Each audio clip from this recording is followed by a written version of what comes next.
आप लोग इस समय जिस गांव में हैं, वहां अंदर आने का रास्ता आप लोगों ने देखा होगा। किस तरह यहाँ पे ना कोई सड़क है, ना कोई सिस्टम है, पूरी सड़क पे कीचड़ हुआ है। इस गांव काड़ीशुंडा से बांकुड़ा डिस्ट्रिक्ट में जो ये गांव पड़ता है, वहां से एक लड़का अब्दुल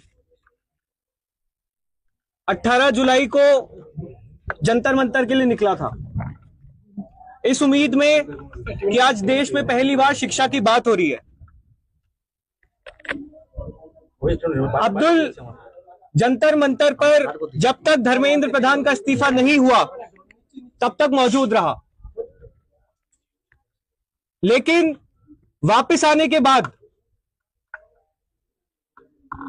यहां का जो भाजपा का एमएलए है निर्मल धारा, उसने और उसके गुंडों ने अब्दुल को धमकाना शुरू किया।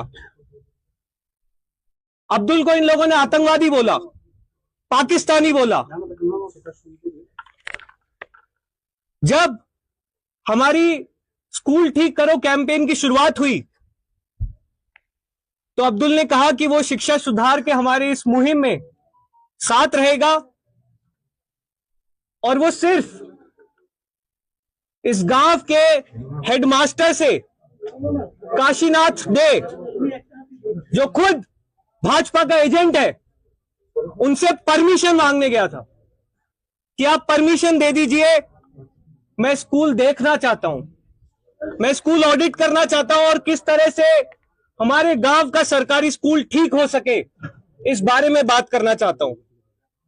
लेकिन इस घटना के बाद काशीनाथ ने भाजपा के गुंडों को इन्फॉर्म किया और जैसे अब्दुल घर पहुंचा, भाजपा के गुंडों ने सबसे पहले तो घर की लाइट काटी और उसके बाद पूरे परिवार पर हमला किया।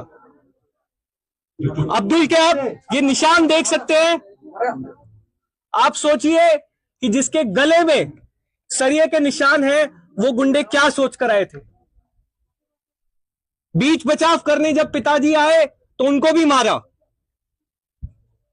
इसके बाद भी, इस घटना के बाद भी इंडस पुलिस थाने की पुलिस को कोई फर्क नहीं पड़ा। बिना प्रोटेक्शन के ये परिवार अस्पताल जाता है। अस्पताल में भी भाजपा के 200-300 गुंडे इंतजार कर रहे थे।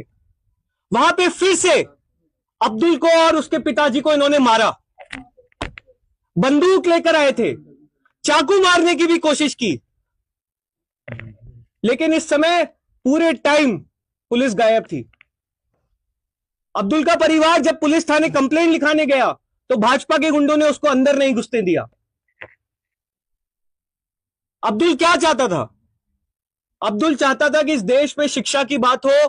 बंगाल के स्कूल, पिछले कुछ सालों में बंगाल में 8,000 सरकारी स्कूल बंद हुए हैं। बांकुड़ा जिले में 200 स्कूल्स बंद हुए हैं। अब्दुल चाहता था कि स्कूल इसके जिले में भी सुधरे, इसके गांव में भी सुधरे। अब्दुल ने बताया कि जब वो यहां से जा रहा था जंतर मंतर के लिए तो उसके पिताजी ने ये कहा कि तुम देश के लिए लड़ने जा रहे हो, तुम जाओ। अब्दुल के पिताजी सच्चे देशभक्त थे। उन्होंने अपने बच्चे को आगे किया कि वो आगे बढ़कर इस देश में शिक्षा की बात करे। उसको भाजपाई पाकिस्तानी बोलते हैं, आतंकवादी बोलते हैं।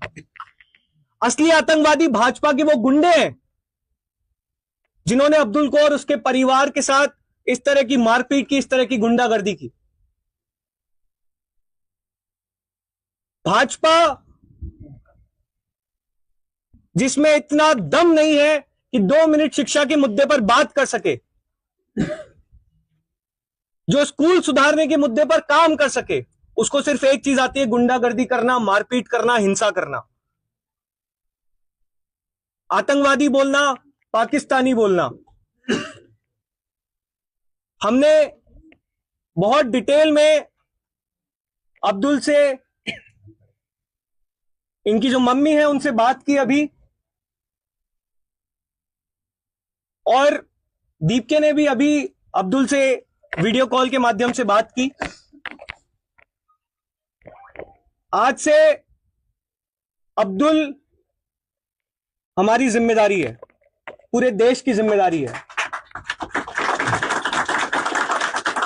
ना सिर्फ सीजेपी की बल्कि पूरे देश की जिम्मेदारी है। और इस देश में हर वो व्यक्ति जो शिक्षा सुधारने के लिए लड़ रहा है, हम लोग उनके साथ खड़े हैं, उनके पीछे खड़े हैं। हम भाजपा के गुंडों से डरने वाले नहीं है। तुम्हारी ये गुंडागर्दी अब और नहीं चलेगी। जितने भी लोग भाजपा के गुंडे चाहे देश के किसी भी कोने में हो, वो अगर ये सोच के बैठे हैं कि उनकी गुंडागर्दी मारपीट से हम डर जाएंगे, तो हम डरने वाले नहीं हैं। हम वोट मांगने तो नहीं आए थे, अब्दुल वोट मांगने तो नहीं गया था, अब्दुल स्कूल ठीक कराने की बात करने गया था। ये इतने बेशरम लोग हैं कि घटना के 2 दिन बाद जब उनको पता पड़ा कि हम लोग अब्दुल से मिलने आ रहे हैं, तो इन्होंने उसी स्कूल को चमका दिया। क्या ये काम सरकार पहले नहीं कर सकती थी? क्या ये स्कूल पहले नहीं सुधारा जा सकता था? लेकिन स्कूल सुधारने की बजाय भाजपा ने गुंडे भेजना ज्यादा ठीक समझा। हम इन लोगों से डरने वाले नहीं है, ये हम बता दे रहे हैं। प्रियंका जी, बहुत डिटेल में अभी हमारे परिवार से बात हुई है।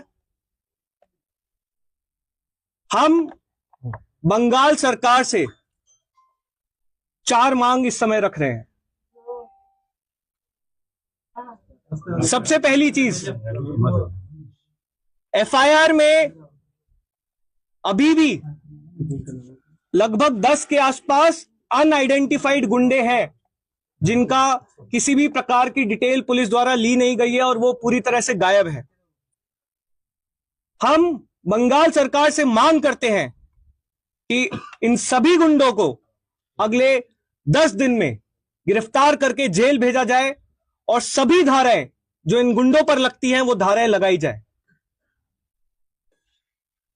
जिस तरह का बर्ताव अब्दुल और उसके परिवार के साथ अस्पताल में हुआ, पुलिस थाने में हुआ, उसमें बहुत साफ होता है कि इस पूरे मामले में कहीं ना कहीं इंदस पुलिस थाने का भाजपा के गुंडों को संरक्षण था।